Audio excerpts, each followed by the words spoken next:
Hello again, everybody. Cliff Higgins here. I'd like to share a short story with you today. It's by my favorite outdoor writer, Mr. Gene Hill. He was born in New Jersey in 1928 and died in 1997. He served in Okinawa during World War II. He was a Harvard graduate.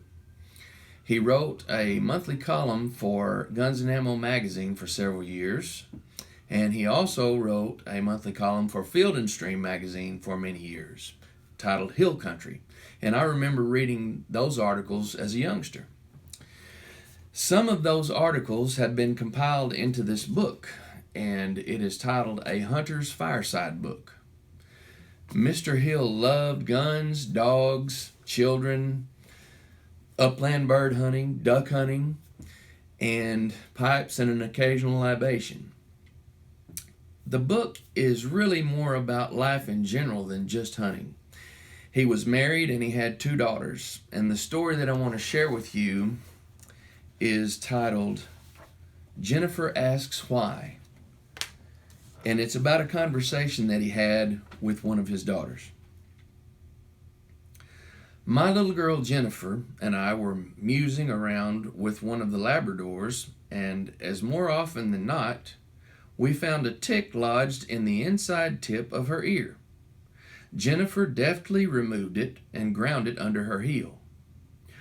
"What is a tick?" she asked. I started to explain that a tick was an 8-legged insect, something like a spider, and that I thought they belonged to the same class, Arachnida, when she stopped my shallow wonderings and rephrased the question. "I don't mean that. I mean, why are ticks?" I said I didn't even know why there were dogs. Then, being in a silly mood, I proceeded with the ancient excuse for giving a straight answer by asking her if she had ever considered that maybe there are dogs so that ticks would have something to bite, and that the reason little girls have fathers is that otherwise little girls wouldn't have anybody to tease with their silly questions. That seemed to settle the original question about the tick, but somehow I got going on in the same ridiculous tangent.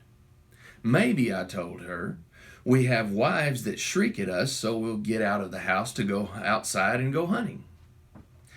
And we hunt because we need an excuse to own a house full of dogs. And we need a house full of dogs to support the ticks. The outcome of this magnificent logic is that we have ticks, so we are forced to get married. Having satisfied both Jennifer's sharp mind and my own circuitous one, I sent her out to the herb garden to pick me some mint leaves.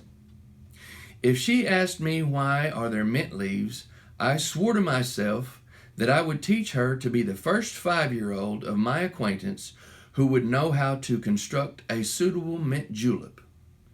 If she asked me why there are mint juleps, I will have a hell of a good answer. I will point to her mother.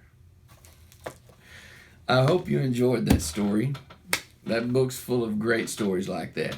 If you like that, you can look up Gene Hill, and you can order several other books besides this one that are very, very good books by this author.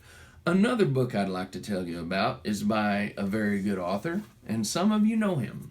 Sir Stephen James wrote this, The Three Rivers Adventure. This is a great book. I'll put in the comments below how you can contact Stephen to get this book. Now, he was a fly fishing guide for a long time, and this is a story about fly fishing, but also in the vein of Gene Hill. It's not really so much about fly fishing as it is about some really great stories and life in general. So, that being said, I hope you all have a great weekend. God bless.